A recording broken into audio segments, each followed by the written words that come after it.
O presidente da Câmara dos Deputados, Arthur Lira, disse em entrevista ao programa Caminhos com Abílio Diniz que existe um posicionamento claro da direita no Brasil e que deve ter um candidato forte para as eleições de 2026. Lira também afirmou que brasileiro não vota em partido, vota em pessoas. Vamos ver. A direita hoje no Brasil, ela existe abertamente. Eu falei isso em Nova York também, num evento do Financial Times.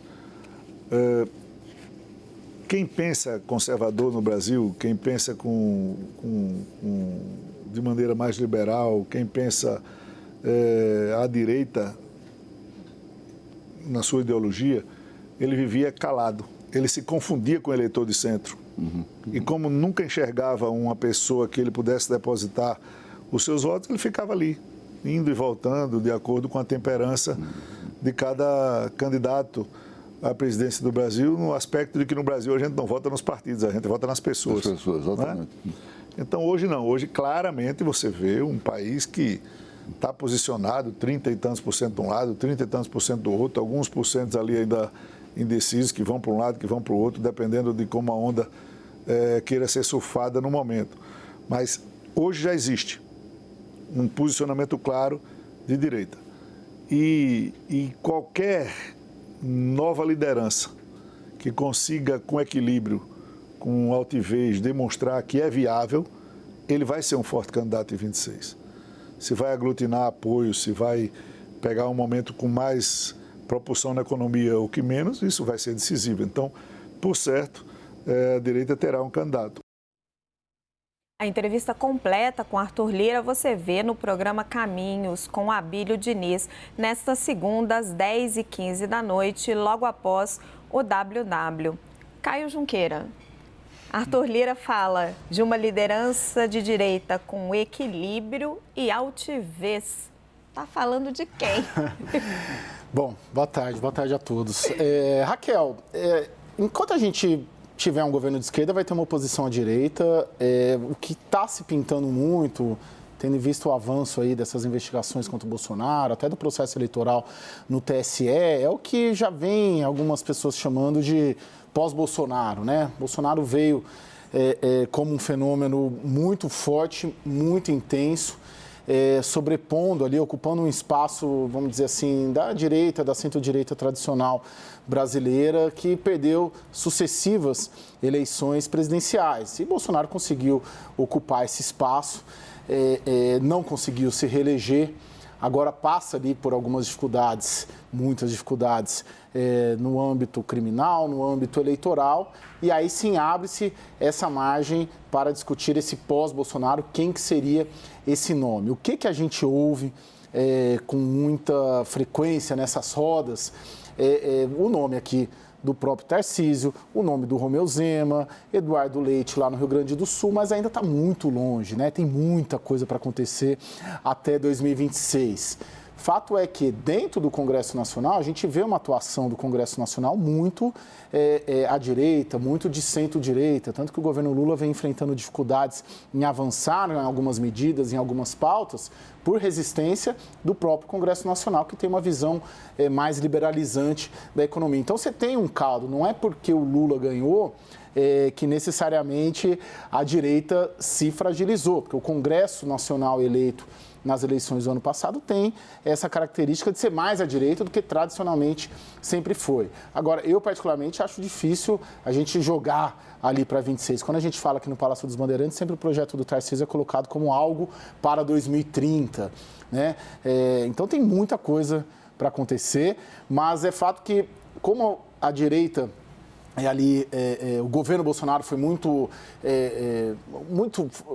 estridente, vamos dizer assim, tem-se ali no debate que é feito hoje no campo da direita de tentar se buscar uma alternativa menos conflituosa, um modelo um pouco mais centrista, de centro-direita, que não seja tão conflituoso ali como foi o Bolsonaro. Agora, fato é que, seja quem for esse nome, se é que vem aparecer, ele vai precisar, de alguma maneira, ali, desse apoio do Bolsonaro e do bolsonarismo, que se mantém ainda ali forte, ali, com 15%, 20%, aí, segundo as pesquisas, no eleitorado brasileiro.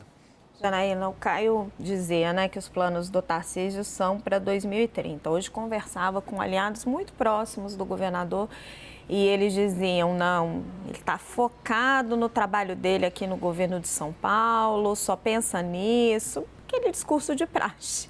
Mas fato é que Tarcísio tem uma reeleição aí pela frente, que ele poderia tentar, já Romeu Zema não. Romeu Zema está em seu segundo mandato. Como você enxerga esse xadrez? Eu penso que ainda realmente é cedo e essa prudência do Tarcísio, acho que é coerente com a inteligência dele, que é uma inteligência rara, e acredito que ele tenha aprendido muito com os erros do ex-governador João Dória, né? O ex-governador João Dória se anunciou como pré-candidato à presidência da República, ou potencial, porque tecnicamente ainda não poderia utilizar esse termo, candidato à presidência da República no início do mandato, do primeiro mandato, né, o único mandato como governador. E isso, entendo eu, foi determinante para o seu insucesso, né, não só em se lançar candidato, mas mesmo como governador, né, ele saiu do mandato com uma imagem muito ruim, porque se apresentou muito cedo como um pretendente ao Palácio do Planalto. Então, o Tarcísio é inteligente quando adota essa postura, é coerente com o que ele prometeu, né? Porque ele prometeu dedicação integral a São Paulo. Eu, como paulista, né, brasileira e paulista, num primeiro momento, vejo como mais interessante o governador efetivamente permanecer em São Paulo. Agora, tudo dependerá de termos alternativas, né? Tudo dependerá de qual será o cenário. Hoje, muito embora Zema esteja no final do seu segundo mandato e seja um governador muito respeitado e muito sério, né? Acho que ninguém coloca isso em dúvida, eu vejo Tarcísio com mais potencial.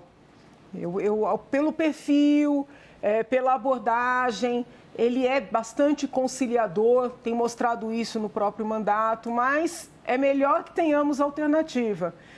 Eu queria destacar da fala do presidente Lira essa constatação que ele faz de que hoje existe uma direita que se manifesta. Muitas pessoas dizem que a direita nasceu, né?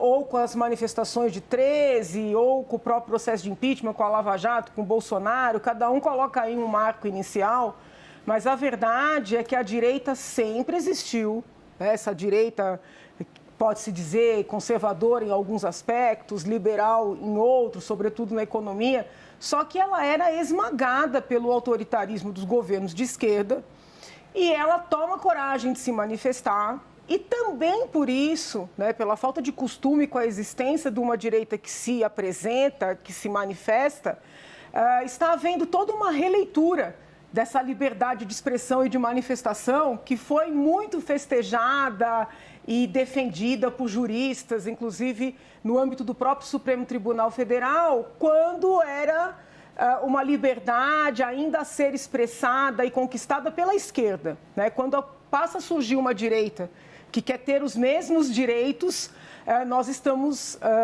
presenciando, testemunhando um retrocesso, né, nessa seara das garantias. Então, a fala dele é importante, é uma direita que existe e que hoje não aceita mais ser calada. Essa direita foi sequestrada pelo bolsonarismo, Joel?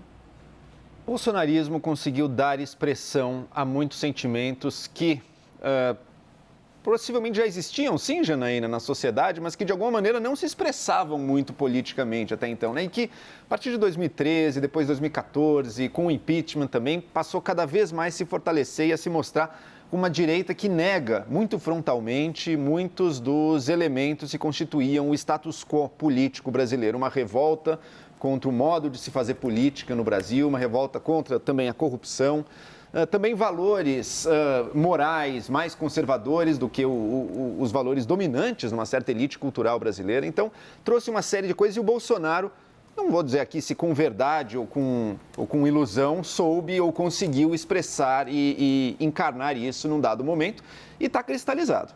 Eu não vejo nenhuma liderança política na direita no Brasil que vá poder surgir e crescer com chances nacionais que não esteja ela própria aliada ao bolsonarismo e recebendo as bênçãos do Bolsonaro. Tá? É um pouco similar à situação da esquerda com o Lula lá em 18. Talvez muita gente da esquerda, eu lembro que tinha mesmo, havia uma esperança de que, com o Lula fora do baralho, quem sabe agora novas vozes da esquerda vão poder surgir. Vozes que critiquem, que se contraponham de várias formas. Não surgiram. A única força de esquerda que foi capaz ali naquele momento de surgir e se elevar foi ungida pelo próprio Lula, era o Haddad do próprio PT. Aqui, na direita, o partido talvez não seja tão importante, mas o movimento do bolsonarismo e a figura do Bolsonaro, sem dúvida, não fosse a real possibilidade, eu diria até a probabilidade da ineligibilidade, ou seja, não fosse que provavelmente o Bolsonaro vai ficar inelegível por questões jurídicas, eu diria que ninguém ia conseguir destroná-lo da condição de candidato da direita para 2026. Agora, ele provavelmente ficará inelegível, então outro candidato surgirá. Mas acredito eu que esse candidato vai ser aquele que receber as bênçãos do bolsonarismo e não aquele que se contrapuser ou que se contrapor ao Bolsonaro. Caminoto, acho que só o Joel não mencionou isso, mas Caio e Janaína falaram, é cedo para falar em 2026, está muito longe, né? O governo está só começando. Agora, Arthur Lira, ele não costuma colocar a palavra fora do lugar. Se ele fez questão de enfatizar de que a direita vai ter um candidato forte para 2026, em meio a essa confusão toda que a gente assistiu no Congresso, algum recado ele queria dar. Qual foi, na sua avaliação? Eu acho que não. Boa noite, pessoal. Boa noite, Raquel. Eu acho que o Arthur Lira é uma questão de marcação de território, né? Nós estamos nessa fase ainda, é um pouco cedo, concordo com a Janaína também, mas já está numa fase de marcação de território no sentido de tentar formatar. Já há uma movimentação de bastidor, né, do Zema, o Tarcísio, por enquanto, está muito coerente com o seu posicionamento de buscar reeleição e não cometer o erro do Dória anterior. Então, agora, eu concordo também com a Janaína quando ela fala que a direita sempre existiu no país, né? E é saudável que a direita esteja forte e tenha seu candidato, só que a direita democrática, a direita comprometida com a democracia do país. O que nós vimos, né, não vou falar nem o passado recente, mas a direita no passado, muito próximo e de mãos dadas com o regime militar, com a ditadura militar que perdurou no país, em períodos anteriores da história do Brasil também, e também a direita, vamos dizer assim, a direita mais centro-direita, mais conservadora, também de mãos dadas com atitudes do bolsonarismo que não eram compatíveis com a democracia. Estou falando isso da direita, mas também falo da esquerda, né? O Partido dos Trabalhadores também tem seus problemas em alguns pontos de compromisso com a democracia, tanto nas gestões anteriores como agora.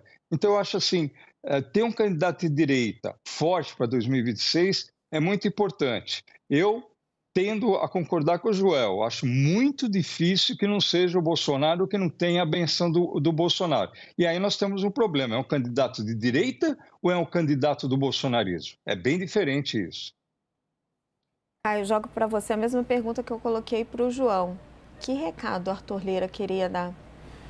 Na verdade, acho que o recado principal do Arthur Lira é de que, principalmente para o Palácio do Planalto, é de que a direita, a oposição ao governo Lula, ela existe, ela tem potencial de desbancar esse projeto político em 2026. Né? E a partir daí se insere, se a gente pegar as últimas declarações do Arthur Lira, em declarações recentes que ele tem dado, semana passada ele falou bastante sobre isso também, sempre mandando, olha, não pode vacilar, o governo Lula ele corre um risco muito grande, da forma como ele saiu das urnas, né? Um resultado muito apertado, ele não pode ficar muito olhando para trás, ele é um governo com dificuldades de errar, claro que nenhum governo pode errar, mas um governo que foi eleito com 2, 3 pontos percentuais de diferença, ele tem um risco grande, né? Que eventuais erros que ele cometa, ele coloca esse projeto político sob ameaça no momento de voltar às urnas em 2026. Então eu vejo quando ele dá essas declarações, ele fala, ó, a direita está viva, a direita tem chance, a direita pode voltar. Acho que essa é a principal leitura que a gente pode fazer dessas declarações, Raquel.